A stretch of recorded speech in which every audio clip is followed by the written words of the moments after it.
नमस्कार बच्चों, इस वीडियो लेक्चर में हम लोग कुछ इंपॉर्टेंट मल्टीपल चॉइस क्वेश्चंस को डिस्कस करेंगे और ये जो क्वेश्चंस होने वाले हैं फिजिक्स और केमिस्ट्री के होंगे 25 मतलब टोटल 50 क्वेश्चंस हैं।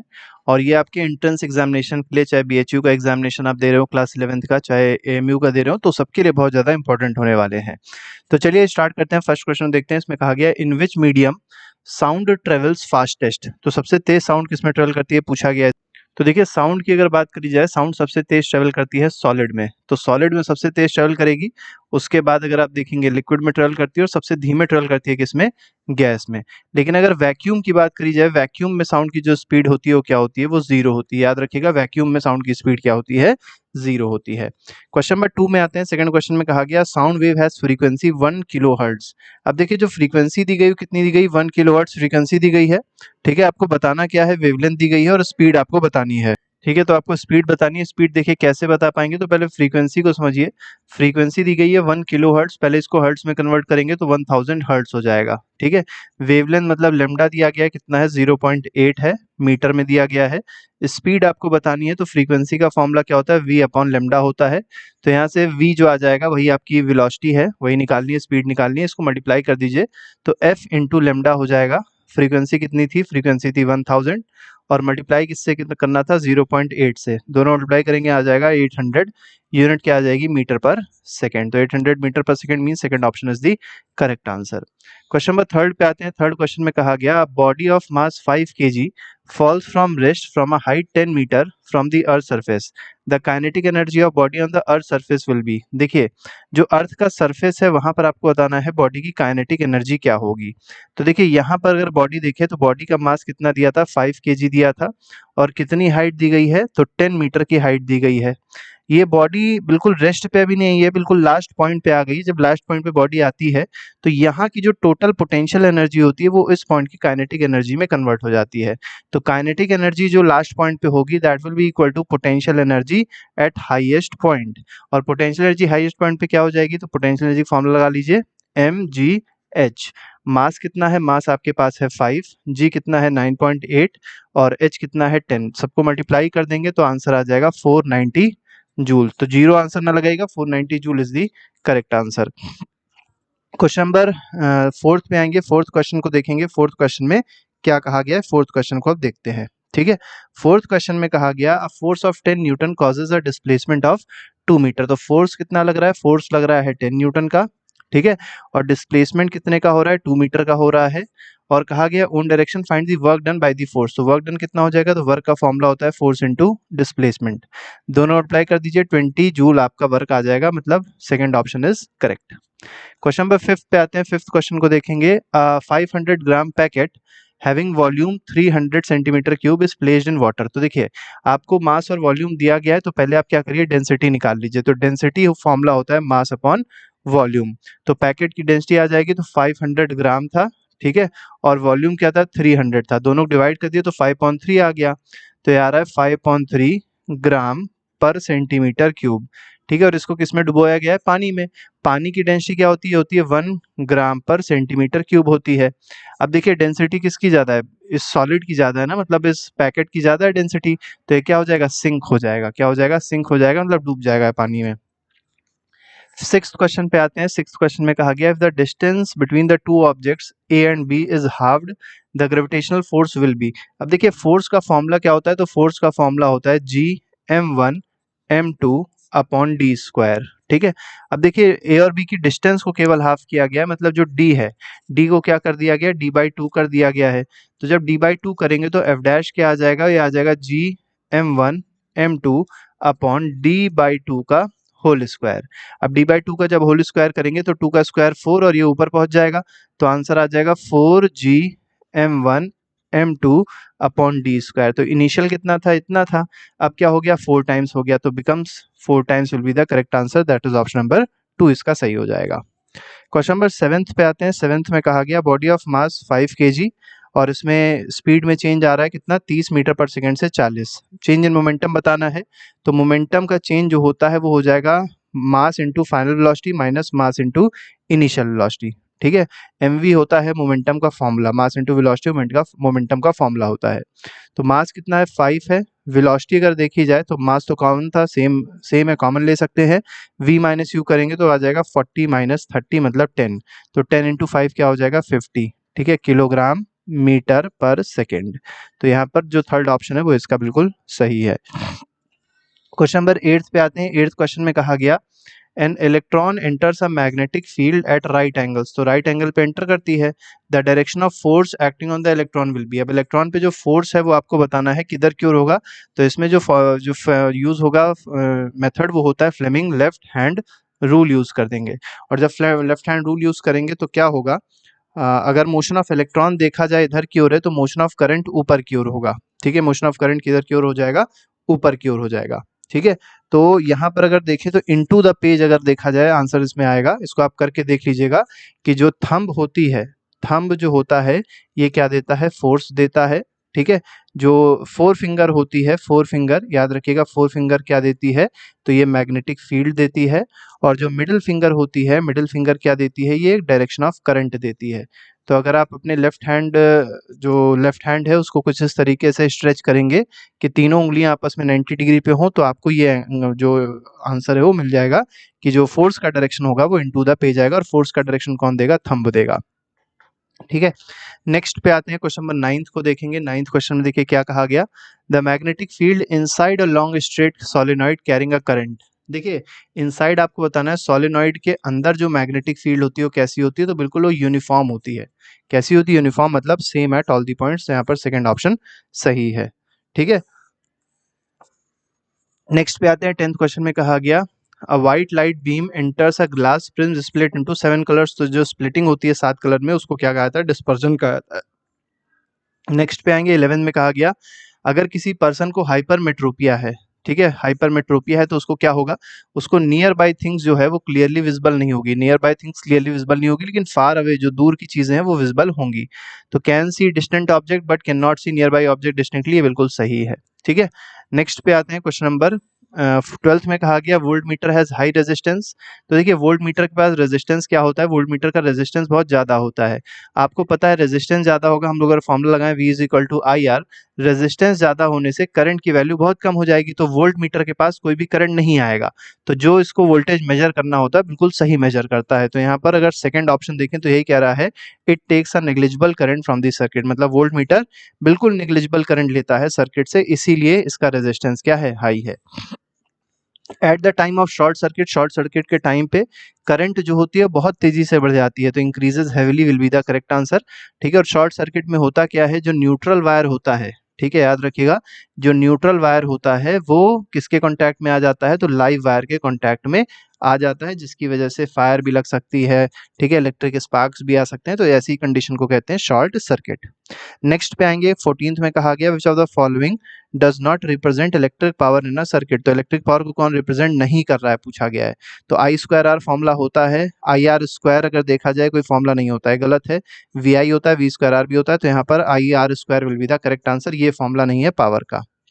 नेक्स्ट पे आएंगे, 15th क्वेश्चन में कहा गया resistance of wire of given material of length L and area is 4 ओम, तो रो आर क्या फॉर्मूला अगर देखा जाए रो एल अपॉन ए होता है, और इसकी वैल्यू क्या दी गई है, 4 ओम दी गई है, ठीक है। इसके बाद क्या कहा गया, लेंथ को एल बाई 2 कर दिया, तो आर डैश अगर देखें तो क्या हो जाएगा, तो रो इंटू एल की जगह क्या हो जाएगा, एल बाई 2 हो गया, एल अपॉन 2 कर दीजिए, अपॉन एरिया कितना है, डबल कर दिया, तो एरिया को आप डबल कर दीजिए, तो क्या आ जाएगा, रो एल अपॉन 4 ए आ जाएगा, तो कितना आ गया, 1/4 रेजिस्टेंस आ गया। अब पहले रेजिस्टेंस कितना था, 4 था, अब कितना हो जाएगा, 1/4 इंटू 4 मतलब 1 ओम आपका रेजिस्टेंस हो जाएगा, तो 1 ohm is the correct answer, that is option number 3। Question number 16 पे आते हैं, करंट थ्रू अ रजिस्टर। अब देखिए करंट के बारे में बताना है, जो करंट रजिस्टर में फ्लो होता है वो क्या होता है, तो V is equal to I R हम लोग को फॉर्मूला पता है, करंट जो है वो इनवर्सली प्रोपोर्शनल है किसके, रेजिस्टेंस के, तो यहाँ पर फर्स्ट ऑप्शन क्या है, सही है। नेक्स्ट पे आते हैं, नेक्स्ट क्वेश्चन 17th क्वेश्चन है, इसमें कहा गया the work done in moving a charge of 2 coulomb, तो Q आपको दिया गया है 2 कूलम है, और V दिया गया है कितना है, 12 वोल्ट है, ठीक है, 12 वोल्ट आपको पोटेंशियल दिया है, वर्क आपको बताना है। तो Q is V is equal to W by Q formula होता है, V is equal to W upon Q formula होता है। तो W का फॉर्मूला क्या आ जाएगा, V इंटू क्यू आ जाएगा। ठीक है, V आपको पता है, Q आपको पता है, मल्टीप्लाई कर दीजिए, 24 जूल आपका आंसर हो जाएगा। ठीक है, तो second option is correct. 18th पे आते हैं। 18th में कहा गया द लीस्ट डिस्टेंस। अब देखिए लीस्ट डिस्टेंस जो होता है डिस्टिंक्ट डिवीजन का वो 25 सेंटीमीटर होता है। ठीक है, और मैक्सिमम डिस्टेंस अगर पूछी जाए जो डिस्टिंक्ट डिवीजन की होती है वो इन्फिनिटी होती है। हम लोग की आंखों की रेंज पूछी जाए, रेंज क्या होती है आइस की, तो होती है 25 सेंटीमीटर से लेके कहाँ तक, इन्फिनिटी तक। नेक्स्ट पे आते हैं 19th क्वेश्चन को देखेंगे। Which colour of light is used in headlight of car in foggy day.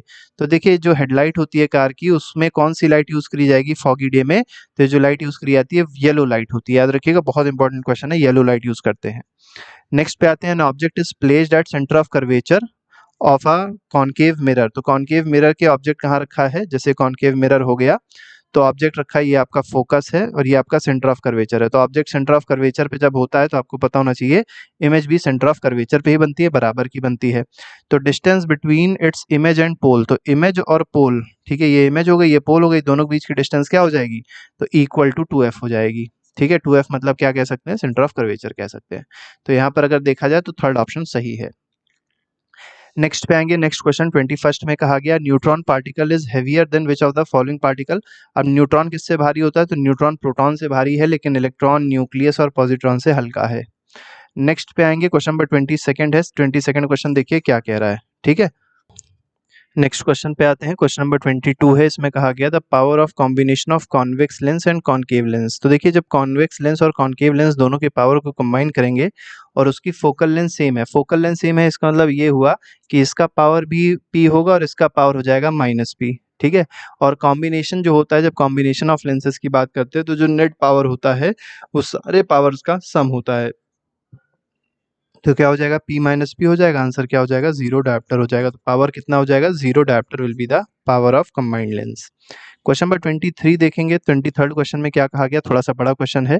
Light enters from water into glass plate. अब देखिए लाइट जो है कहाँ से कहाँ आ रही है, तो जैसे ये वाटर है और ये ग्लास प्लेट है, तो लाइट वाटर से ग्लास प्लेट में आ रही है तो ये टुवर्ड्स द नॉर्मल बेंड करेगी। ठीक है, और रिफ्रैक्टिव इंडेक्स ऑफ ग्लास, जो ग्लास का रिफ्रैक्टिव इंडेक्स दिया है, मतलब mu G upon mu W की वैल्यू दी गई है कितनी, 9/8 दी गई है। ग्लास का refractive index with respect to water 9/8 दिया गया है। अब क्या कहा गया है, the speed of light in vacuum and glass are इतना।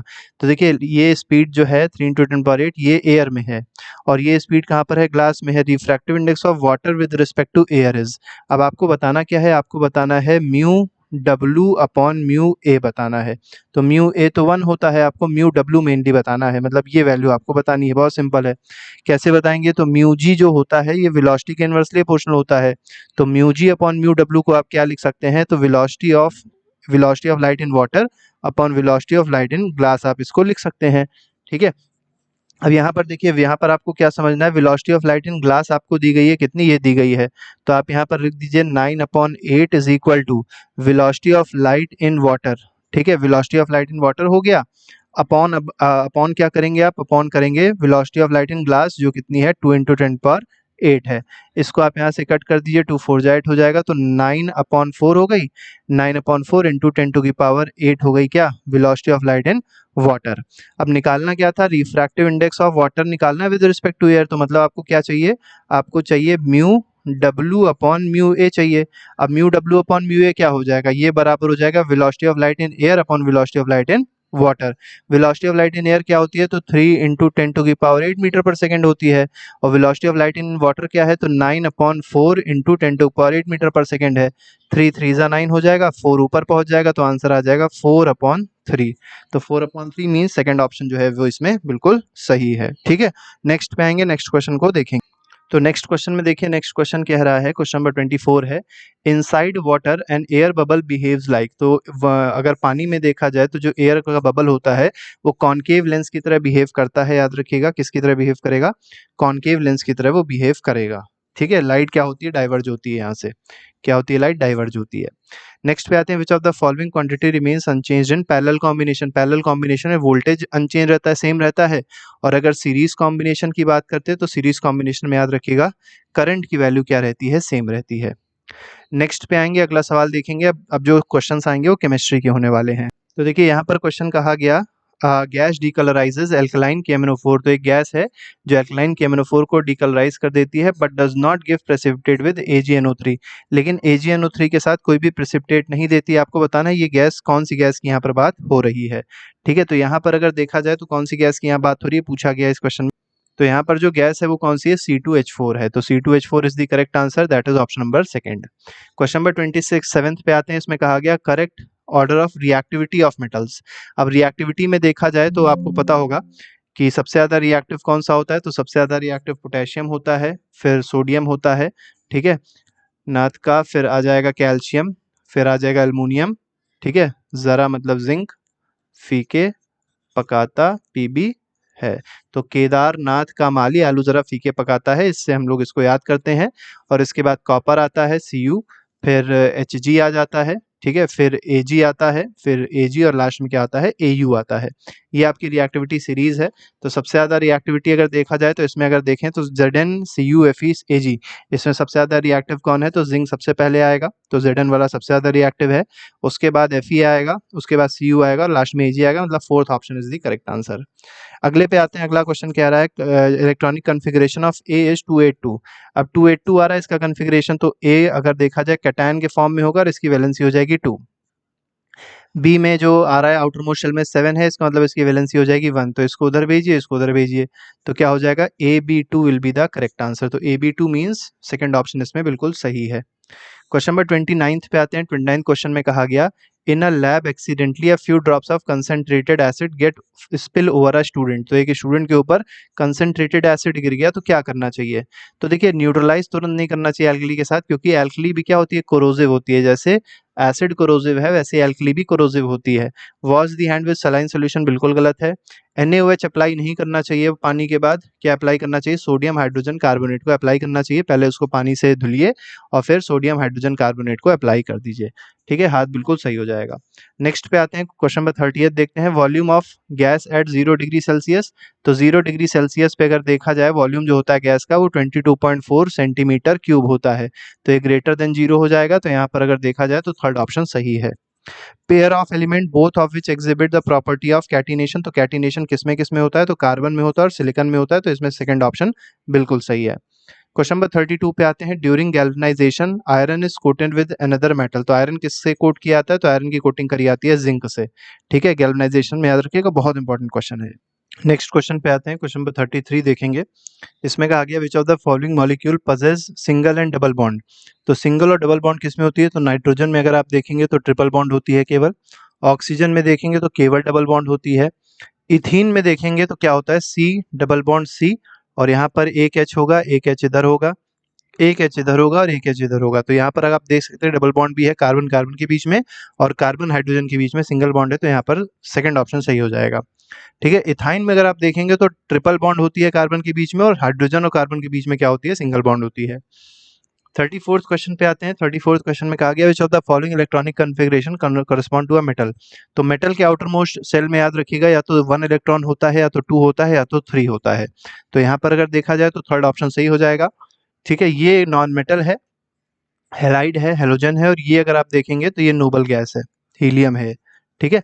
नेक्स्ट पे आते हैं। Acidic oxide is form by the element. अब जितने भी याद रखिएगा जितने मेटल ऑक्साइड होते हैं, जितने मेटल ऑक्साइड्स होते हैं वो सबके सब कैसे होते हैं, बेसिक नेचर के होते हैं, ठीक है।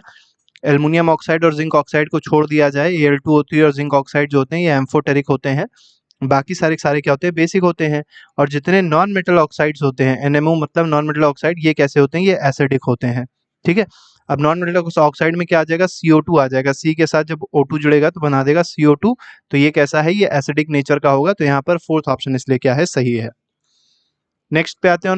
ऑन ऑब्टेनिंग हाइड्रेटेड सॉल्ट व टेम्परेचर। देखिए जब हम लोग हीट करते हैं एक हाइड्रेटेड सॉल्ट को 100 डिग्री सेल्सियस टेम्परेचर पे, तो प्लास्टर ऑफ पेरिस मिलता है। उस सॉल्ट का नाम आपको बताना है। तो सॉल्ट कौन सा हो जाएगा, CaSO4.2H2। और इसको जब हीट किया जाता है 100 डिग्री सेल्सियस टेम्परेचर तक, तो हम लोग को POP मिलता है। और POP का फॉर्मूला क्या होता है, CaSO4.1/2H2O होता है, याद रखिएगा, ठीक है। Acid present in the stomach of healthy person. तो कोई भी हेल्दी पर्सन है उसके स्टमक में जो एसिड प्रेजेंट है वो हाइड्रोक्लोरिक एसिड है, याद रखिएगा, बहुत इंपॉर्टेंट है। 38th क्वेश्चन पे आते हैं, white precipitate is obtained by adding common salt solution to a solution of. तो देखिए यहाँ पर क्या कहा गया है कि एक व्हाइट प्रेसिपिटेट बनेगा जो हम लोग कॉमन सॉल्ट मतलब NaCl को ऐड करेंगे किसमें, ठीक है, तो NaCl में अगर AgNO3 ऐड करें, AgNO3 ऐड करेंगे तो क्या बन जाएगा, AgCl बन जाएगा प्लस NaNO3 बन जाएगा, ठीक है। और यही जो AgCl होता है इसका कलर क्या होता है, व्हाइट प्रेसिपिटेट के फॉर्म में होगा, तो यही व्हाइट प्रेसिपिटेट आपका हो जाएगा AgCl। तो यहाँ पर क्या ऐड करना पड़ेगा, AgNO3 को ऐड करना पड़ेगा। 39 क्वेश्चन पे आते हैं, द रिएक्शन। यहाँ पर देखिए क्या कहा गया है कि हम आपको लिख देते हैं ऊपर, CH2 सिंगल बॉन्ड CH2 है, ठीक है, सिंगल बॉन्ड CH2 है, और इसकी रिएक्शन किसके साथ करी आ रही है, H2 के साथ करी गई है, और बन क्या रहा है, CH3 सिंगल बॉन्ड CH3 बन रहा है, ठीक है। अब ये रिएक्शन क्या है, तो इसमें हाइड्रोजन जब ऐड करते हैं तो इस रिएक्शन को कहते हैं एडिशन रिएक्शन। तो यहाँ पर अगर देखा जाए तो क्या सही होगा, तो थर्ड ऑप्शन इसमें बिल्कुल सही होगा, दैट इज एडिशन रिएक्शन है ये। नेक्स्ट पे आएंगे, क्वेश्चन नंबर 48 देखेंगे, the number of moles in 60 gram of carbon. Number of moles का formula mass upon molecular mass या एटॉमिक मास। तो यहाँ मास कितना है, 60 है, और एटॉमिक मास अगर कार्बन का देखा जाए 12 होता है, 12 5 60, तो नंबर ऑफ मोल्स कितने हो जाएंगे, 5 हो जाएंगे, मतलब सेकंड ऑप्शन इसका सही है। 41st पे आते हैं, इसमें कहा गया how many times an atom of sulphur is heavier than an atom of carbon. अब देखिए सल्फर का अगर देखेंगे तो सल्फर का एटॉमिक मास होता है 32, कार्बन का एटॉमिक मास होता है 12, दोनों को डिवाइड कर दीजिए, कितना आ जाएगा, 4 से डिवाइड करिए, 4 8 जा 32, 4 3 जा 12, तो 8/3 टाइम्स हो जाएगा सही आंसर, तो इसमें सेकंड ऑप्शन सही है।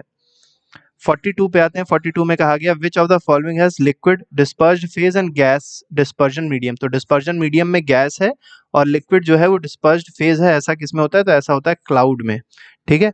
नेक्स्ट पे आएंगे, क्वेश्चन नंबर 43 में देखेंगे, विच of the following is a mixture. तो आइस मिक्सचर नहीं है तो वाटर है, कॉपर सल्फेट भी कंपाउंड है, मिक्सचर नहीं है, कार्बन भी एक एलिमेंट है, मिक्सचर नहीं है, तो विनेगर जो है ये मिक्सचर है, और इसमें क्या क्या होता है, तो याद रखिएगा एसिटिक एसिड होगा, ठीक है, CH3COH इसका फॉर्मूला होता है, प्लस वाटर होगा, इसलिए क्या है, एक मिक्सचर है। नेक्स्ट पे आते हैं, emulsion is a colloidal solution form by mixing of. अब देखिए जो इमल्शन होता है वो कैसे बनता है, जब हम लोग दो इमिक्सेबल लिक्विड्स को मिक्स करते हैं, मिक्स मतलब जो घुल नहीं पाते हैं, ऐसे दो लिक्विड को जब मिक्स किया जाता है तो क्या बनता है, इमल्शन बनता है। 45 क्वेश्चन पे आते हैं, 45 में कहा गया which of the following is not a non metal. तो आपको बताना है कौन सा नॉन मेटल है, ठीक है, तो लेड जो है मेटल है, कैडमियम मेटल है, सिलिकॉन जो है ये मेटलॉइड है, यही नॉन मेटल, मतलब ये नॉन मेटल होगा, मेटलॉइड है ये, तो ये नॉन मेटल हुआ, ठीक है, ये भी मेटल है, कैल्शियम भी। नेक्स्ट पे आते हैं, 46 क्वेश्चन में कहा गया which of the following undergo sublimation. Of sublimation किस में होगा, कैम्फर हो गया, नैप्थलीन बॉल्स हो गया, ठीक है, एक कंपाउंड याद रखिएगा अमोनियम क्लोराइड NH4Cl, इसमें भी सब्लिमेशन होता है। सब्लिमेशन प्रोसेस क्या होता है, इसमें जो सॉलिड होता है डायरेक्टली किस में कन्वर्ट हो जाता है, गैस में कन्वर्ट हो जाता है, याद रखिएगा। क्वेश्चन नंबर 47 में कहा गया gas can be liquefied by. अब गैस को लिक्विफाई कैसे कर सकते हैं कि प्रेशर को इंक्रीज कर दें और टेम्परेचर को क्या कर दें, रिड्यूस कर दें, तो इंक्रीजिंग प्रेशर डिक्रीजिंग टेम्परेचर, मतलब सेकंड ऑप्शन सही है। 48 पे आते हैं, इसमें कहा गया at what temperature the thermometer reading degree Celsius और डिग्री फ़ारेनहाइट सेम होंगी। तो डिग्री सेल्सियस और डिग्री फ़ारेनहाइट याद रखिएगा -40 डिग्री पे सेम होती हैं, ठीक है। विच of the following will not show diffusion. तो डिफ्यूजन आपको गैस में देखने को मिलता है, ठीक है, सबसे ज्यादा गैस में देखने को मिलेगा और उसके बाद लिक्विड में देखने को मिलेगा, और सबसे कम जो देखने को मिलता है वो किसमें देखने को मिलता है, सॉलिड में। सॉलिड में ना के बराबर देखने को मिलता है, तो यहाँ पर इसमें होगा डिफ्यूजन, इसमें भी होगा, इसमें भी होगा, किसमें नहीं होगा, तो सॉल्ट और सैंड में डिफ्यूजन नहीं होगा। लास्ट क्वेश्चन है हमारा, लास्ट क्वेश्चन में कहा गया which of the following is not a general property of gas. अब गैस की इनमें क्या प्रॉपर्टी नहीं है, तो हाई फ्लूइडिटी फ्लो कर सकता है, बिल्कुल ठीक है, वॉल्यूम ज्यादा होता है, ये भी सही है, कॉम्प्रेस हो सकता है, ये भी सही है, लेकिन डेंसिटी कम होती है। डेंसिटी ज्यादा किसकी होती है, सॉलिड की होती है। तो यहाँ पर अगर देखा जाए कौन सी प्रॉपर्टी गैस की नहीं है, तो गैस की हाई डेंसिटी नहीं होती, क्या होती है, लो डेंसिटी होती है। तो इस तरीके से 50 क्वेश्चंस थे जो हम लोग ने डिस्कस किए। इसके अलावा और भी बहुत सारे MCQs हैं 9th के, 10th के और कॉम्पिटेटिव एग्जाम्स के, जिसको आप जाके देख सकते हैं और अपनी कॉम्पिटिशन की तैयारी बहुत अच्छे से कर सकते हैं। अभी के लिए फिलहाल इतने रखते हैं। Thank you very much, good bye, जय हिंद।